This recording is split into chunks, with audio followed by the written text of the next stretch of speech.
അപ്പോൾ ഇന്നത്തെ നമ്മുടെ പ്രഭാത ഭക്ഷണം ദോശയാണ് കേട്ടോ.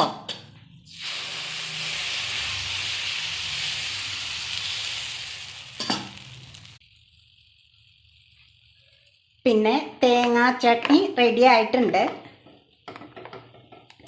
പിന്നെ തക്കാളി ചട്നിക്ക് വേണ്ടി ഞാൻ വാട്ടിക്കൊണ്ടിരിക്കുകയാണ്.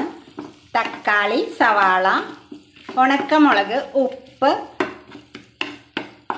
2 വെളുത്തുള്ളി ഇതെല്ലാം ഇട്ട് ഞാൻ വാട്ടി തക്കാളി ചട്നി ഉണ്ടാക്കാൻ പോവുകയാണ്.